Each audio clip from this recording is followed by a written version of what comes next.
Yes,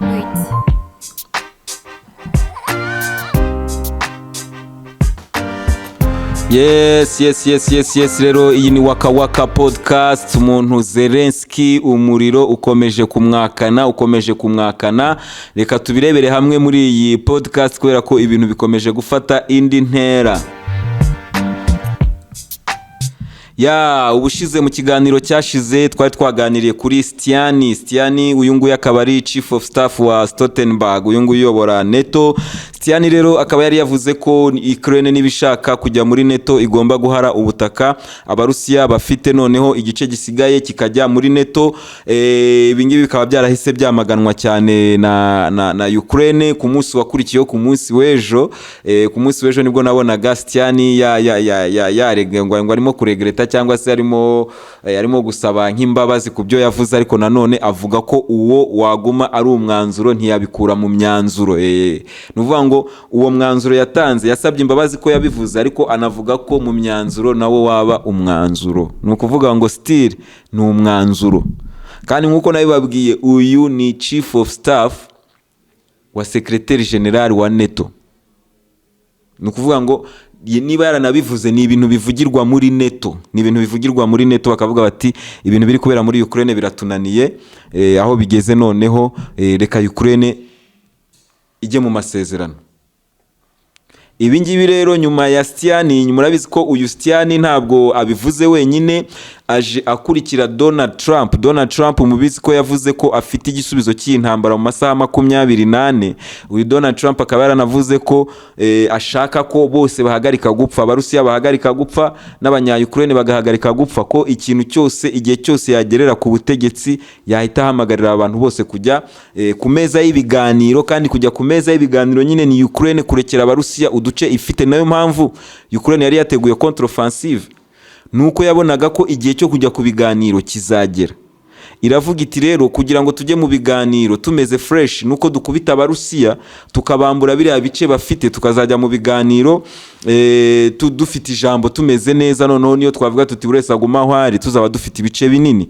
Ibyo rero bikomeje kunanirana muri Ukraine malgré ibikoresho byose aba banyaburayi bakomeje guhereza abanya-Ukraine. Twarabibonye uburyo ibi bikoresho bikomeje gusenywa, muranabibona exhibition iri gukorerwa mu Burusiya, barimo kumurika ibi bikoresho bya NATO birimo gusenywa. Iki ni igisebo gikomeye cyane kuri NATO kubona izi ntwaro zabo ziri kumurikirwa Moscow, izindi ziri kumurikirwa St Petersburg. Biravugwa ko ahangaha St Petersburg hari ubwato nabwo buri kuberamo imurikagurishwa ry'ibikoresho by'abanyaburayi birimo gufatwa n'ibirimo gusenywa ahangaha muri Ukraine. Ibindi bizima birimo gusubira ku rugamba, twarabibonye. So ibi byose NATO irabibona, ikavuga iti enough is enough, reka turekeraho twemere tuyamanike, noneho Ukraine yiganire na Putin bajye mu mahoro. Ibi ngibi niyo position ya Donald Trump, ariko nkuko mubizi niyo position ya Lula da Silva wa Brazil, niyo position ya South Africa iri muri BRICS, niyo position y'ibihugu byinshi byo muri Afrika. Ntabwo rero birimo kugarukira ahangaha kuri ibi bihugu byo muri Afrika cyangwa se Lula da Silva n'ubundi usanzwe ari muri BRICS n'Uburusiya.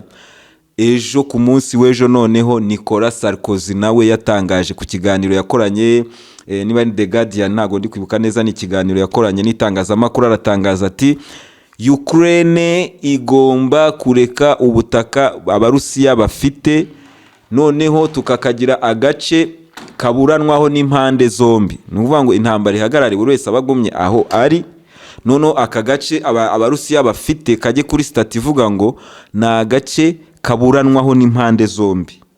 Noneho nyuma y'imyaka runaka hamaze kugaruka umutekano, Donbass, Donetsk, Kherson, Zaporizhia na Crimea bongere batore mu maso y'umuryango mpuzamahanga. Ibi ngibi nibyo Sarkozy yatangaje ku munsi w'ejo. Rero nyuma yuko Sarkozy atangaje ibi bintu, abafaransa abapropaganda bandi njya mbabwira nyine bane bahise batera hejuru, batangira kuvuga ati uyu nguyu nubundi ni marionette wa Putin, uyu nguyu nubundi ahura muri bote ya Putin, yabonye amafaranga runaka yakoreye abarusiya ibi nibi. Sinabihakana, ariko ibyo yavuze afite abandi bantu benshi babibona kimwe nawe. Even murabyumva ko no muri NATO niko babibona. no muri neto niko babibona, barabona ko igihe kirageze ko Ukraine ijya ku meza y'ibiganiro. Ubushize twabonaga imirwano iri kubera muri Robotinyo, ubu noneho nk'uko nabibabwiye Kupianski 100% igiye gufatwa yose kandi aritakurikiraho Kharkiv. Ni kuvuga ngo ayo matora bari kuvuga rero bitegure ko azabera no muri Kharkiv. Ni kuvuga ngo uko Ukraine itinda kwinjira mu biganiro niko ikomeza kuruzinga, izajya kwemera kujya mu biganiro isigaranya agace gato cyane, kuko ahantu abarusiya bakifuza ni henshi cyane. Abarusiya barifuza Kharkiv, abarusiya barifuza Odessa, abarusiya barifuza uyu mujyi wa Kherson bavuyemo nyuma y'uko Servakina hawe ubuyobozi bw'igisirikare cy'abarusiya. Abarusiya barifuza umujyi wa Donetsk, kuko umujyi wa Donetsk nubwo abarusiya bafite igice kinini cy'abarusiya, umujyi wa Donetsk uracyari mu maboko y'abanya-Ukraine. Ahangaha naho abarusiya barahifuza kuko ni ahantu hatuwe n'abavuga ururimi rw'ikirusiya. Rero Zelensky uko atinda niko bakomeza kumusatira na biriya bice akaba ashobora kubibura, kubera ko Ukraine nta bikoresho bihagije ifite. Abasirikare bari gushirwa n'amasasu n'ibisasu ku rugamba, abarusiya bari kubarasa. Twarabivuze hano kuri podcast, mu mibare nta naho bihuriye inshuro donc sharing y'abarusiya ku rwego rwo hejuru, ku inshuro nyinshi cyane y'abanya-Ukraine, kandi bakomeza gutegereza ko Uburusiya bwashirirwa bagaheba. Wakwibaza uti ubundi kubera iki abarusiya badashirirwa? Abarusiya ntabwo bashirirwa kubera ko mu ntambara ya kabiri y'isi yose ibikoresho byose abarusiya bakoreshaga muri icyo gihe biracyahari, birarunze. Abarusiya ntabwo bajya bagira umuco wo gusenya ibintu ngo birashaje. Ntabwo abarusiya bajya basenya ibyo bintu, baragenda bakarunda ahantu. Niyo mpamvu muri intambara ya Ukraine mubonamo ibifaru byarwanye mu ntambara ya kabiri y'isi yose birimo muri intambara ya Ukraine. Ikindi kandi nuko Shoigu muri iyi exhibition irimo kubera muri Moscow n'ingiri kubera muri St Petersburg, murabizi ko bahatembereje n'aba bantu izi nama ziri kubera mu Burusiya, abantu bose bari gusura ibi bikoresho by'abanyaburayi. Banahatembereje n'umuminisitiri w'ingabo w'abarusiya w'abashinwa. Shoigu rero aravuga ati ibi bikoresho nta kintu gihambaye bifite byo kwirinda intwaro zacu, ati hamwe na hamwe ahubwo ni biri fake kurusha ibyo mu gihe cy'abasoviyeti twe turi gukoresha. Nkuko mubizi, abanyamerika bakomeje gutegereza igifaru cy'abarusiya bita Armata, bakomeje kugitegereza ku rugamba, barakibuze. Iki gifaru ntikirakandagira muri Ukraine. Iki niyo generation ya nyuma y'ibifaru imaze gukorwa kugeza ubu ngubu mu Burusiya, ntirakandagira muri Ukraine. Abanyamerika babyita weakness, abanyaburayi bakabyita weakness, bakavuga ko abarusiya batinye kubigeza muri Ukraine kubera ko bidahambaye. Ariko nge mbona ko abarusiya banze kugwa mu mutego w'abanyaburayi, kuko nabo bashakaga ko abarusiya badeployingayo ibyo bintu byabo bita ko bikomeye kugira ngo babifate bajye kubyigaho. Nkuko twabibonye izi misile Storm Shadow, hari Storm Shadow naberetse hano muri Waka Waka podcast, yafashwe n'abarusiya. Ikintu cya mbere bakoze niki ni ukuyohereza muri laboratoire zabo no kuyiga no kureba uburyo nabo bayikora ahubwo irenzeho. Ibi ngibi rero nibyo tugiye gukomeza kubona pressure kuri Zelensky. Murabyibuka ibi ngibi Sarkozy yavuze, Trump avuga, ibi ngibi Chiani yavuze, uyu nguyu wo muri NATO, nibyo byavuzwe na Papa w'i Roma nibyo yavuze.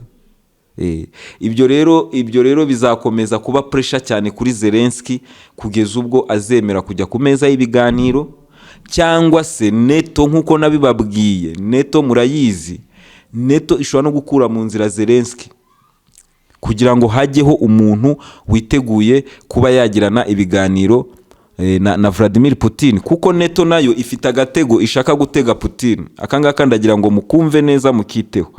NATO ifite agatego ishaka gutega Putin, kuko niba bavuga ati we Putin fata kari agace wari umaze gufata, ariko noneho agace gasigaye kajye muri NATO.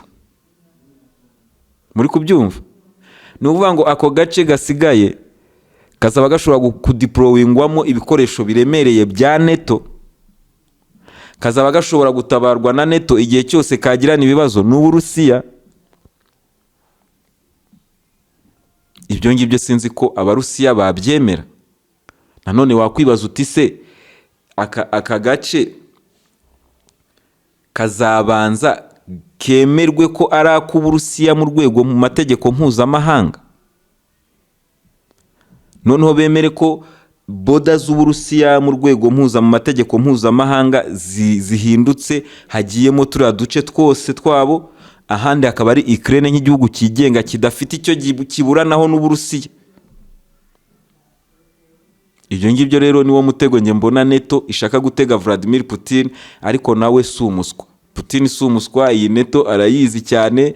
Ni abantu bahora bibarangura mu mitego hasi hejuru, kuko n'iyi ntambara iri kubera muri Ukraine mutazibeshyaho ikintu na kimwe, Putin n'Abanyamerika baraganira.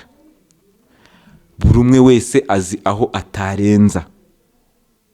Umunyamerika azi aho atarenza, n'Umurusiya azi aho atarenza. Rero nubwo aba Banyamerika bari kubona ko, kuko n'ubuvugizi bw'ingabo z'Abanyamerika, umuvugizi wa Pentagon yavuze ko Ukraine itazatsinda muri iyi contre-offensive yabo, ko itazigera ishoboka. Ariko ibi ntabwo biri kubuza Amerika gukomeza guha ibikoresho Ukraine. N'ubu ngubu hari ibindi bari gutanga, kandi bemeje ko bamaze kwemeza ko abapilote bizi F-16 bagiye kujya kwitoreza muri Denmark. Bazatangira kwitoza mu mpera z'uyu mwaka. Bazatangira kwitoza mu kwezi gutaha, mu mpera z'uku kwezi tujya mu kwezi gutaha. Kwitoza twarabibonye ni ibintu bigoye, kubera ko abapilote, abantu bafite notion ku bintu by'indege, bari abahanga b'abapilote muri Ukraine, abenshi bapfiriye muri iyi ntambara. Noneho abahari ni bamwe mu basigaye, hakabamo n'abashya badafite experience, batazi ibintu byinshi. Noneho hagiye gukurikiraho ikibazo cy'ururimi, kugira ngo babashe kwiga ikoranabuhanga ry'izi F-16 ziri mu Cyongereza, bo bari basanzwe bakoresha ibintu byo mu Basovieti. Bigiye kuba ikibazo rero kivuga ngo izi F-16 igihe cyose zizabonekera, intambara izabigeze hehe. Nk'uko Kuleba abivuga ati, tuzategereza ariko tuzakomeza turwane n'Abarusiya, ntabwo tuzigera duhagarara. Ni nako na Zaluzhin nawe abivuga, ngo bazakomeza kurwana mpaka igihe ibikoresho bindi bizaza. Ariko ibyo bikoresho, izo F-16 zishobora kuzaza nta gifaru na kimwe musigaranye. Zizabamarira iki? Ese ubundi muzaziparika? Ko ari ikibazo njya nibaza, muzaziparika hehe? Nigeze kubona Polonye iri kuvuga ngo izaba ahantu muzajya muziparika, ariko niba ziparika muri Polonye, Uburusiya buzarasayo, kazaba kabaye NATO, bizaba byinjiranyemo. So ukibaza uti izi F-16 niziza zizaparika he? Abarusiya bashobora kurasa aho bashaka hose. Ni ibintu n'uyu munsi wibaza ukabura uburyo bizakorwamo. Kuko murabyibuka mu minsi ishize batanga ziriya za cluster bomb ngo zifasha Abanya-Ukraine gutobora imirongo yo mu Rusiya, byaranze. Twarabibonye intambara iri kubera muri Urujania. Ni ibintu bihinduka buri munsi. Hababera udukino utamenya, kandi Urujania iyi ngiyi iri inyuma y'imirongo y'Abarusiya, ntabwo iri muri defense y'Abarusiya, bavuga ngo Urujania ngo bawarenze ngo defense y'Abarusiya. No. Hari kubera imirwano, Abarusiya baraza bakahafata, ejo Abanya-Ukraine bakahafata, ariko ni nako Abanya-Ukraine bahacikira intege cyane, kubera ko Abanya-Ukraine ntabwo bafite abasirikare bahagije bazakomeza kuboneka. Ni nacyo twavugaga, nizo F-16 zizaza, n'umubare w'abasirikare ba Ukraine wararangiye, kubera ko Abarusiya bagiye gukaza urugamba, bagiye gukaza intambara cyane. Noneho kuba ibi bintu byatangiye kuvugwa, ngo imishyikirano, bari pressure kuri Zelensky, ibi ngibi noneho bigiye gukangura Umurusiya kugira ngo aberekere rimwe ko n'inzozi Abanya-Ukraine bafite zo kuzarenga umutaru zidashoboka. Icyo nicyo kigiye gukurikiraho, kandi mwarabibonye intambara muri Kupiansk, bamaze kubabwira ko Kupiansk igiye kurangira. Ubu ngubu ingabo z'Uburusiya zageze ku ruzi, ni ukuvuga ngo ubu ngubu ziri kureba amayira agana hehe, agana muri Kharkiv. Ishyamba rya Crimea,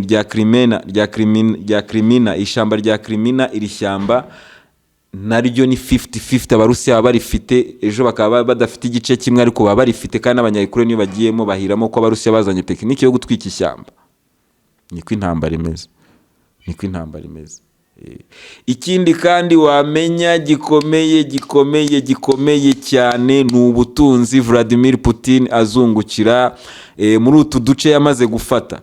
Utu duce yamaze gufata ni uduce dukungahaye cyane mu bintu byo munsi y'ubutaka. Murabyibuka indake zo muri Soledar, ahantu bacukurwa ngo imyunyu, haracukurwa za zahabu, haracukurwa, ni uduce dukize cyane mu butaka bwatwo. Bivugwa ko ari uduce hashobora kuba hibitseho umutungo ungana na triliyoni 12, apana miliyoni 12, apana miliyari 12, apana biliyari 12, oya triliyoni 12 Uburusiya buzaba bwibitseho by'umutungo uri mu butaka bw'utu duce abanya-Ukraine bamaze guhara, bamaze kuvamo, abarusiya bigaruriye. Ikindi kandi wamenya ko niko harimo n'ibice binini cyane by'ubuhinzi, harimo ibice binini cyane by'ubuhinzi abarusiya bagiye kwigarurira, cyane nibamara kwigarurira Robotino, bakigarurira na Crimea, bakagera muri za Nikolaev, bazaba bafite ibice by'ubuhinzi binini cyane tutagiye noneho munsi y'ubutaka. Ibyo byose rero bikaba bituma Vladimir Putin n'Uburusiya aribo bari imbere cyane mu mibare iri kubera muri iyi ntambara. Nkuko mwabibonye intambara igitangira, abarusiya basubiye inyuma ko basanze ko bagiye guhangana n'abanyaburayi igihe kinini. Baravuga bati nidufata ahantu hanini biradusaba abasirikari benshi, biradusaba ibikoresho byinshi, reka tuza ahubwo tube twibereye hano Donbass, twe tumanaginge conflict, tumanaginge intambara igende muri ridimu yacu. Noneho Ukraine yamamaje contre-offensive, iramamazwa, abarusiya nabo babiboneramo amahirwe yo gusenya imbaraga zose za Ukraine. Kuko niba haratojwe ibihumbi 90 byagombaga gutangira contre-offensive, hakaba hamaze gupfamo abagera mu bihumbi 42 kuva contre-offensive yatangira. Ubwo ntubaza bamaze gukomerekera muri izi mine, ntubaza bamaze gukomerekera muri sharing z'ibisasu biremereye, ni benshi cyane. Abanya-Ukraine bamaze kuba exhausted, nta mbaraga z'intambara ubu ngubu bafite. Hagiye kubaho icyo bita kurambirwa no kunanirwa intambara. Kunanirwa intambara, ari abanyaburayi bagiye kunanirwa gukomeza gutanga ibyo batanga, abanyamerika gutyo, noneho habeho gushakira igisubizo iyi ntambara. Nge mbona ko Zelensky natemera kuva ku izima, abamushyigikira n'ubundi ni nabo bazamwivaniraho mu buryo bazashaka kubikoramo. Ndabizi uburyo bwanyu mujya mubigenzamo, ariko Ukraine iri kuri pressure yo kujya mu biganiro. Iyi ni Waka Waka Podcast. Mukomeze mugire amahoro y'Imana. Reka ndeba akazi cyane tujye dusoreza mu ka vibe n'ibyo fresh.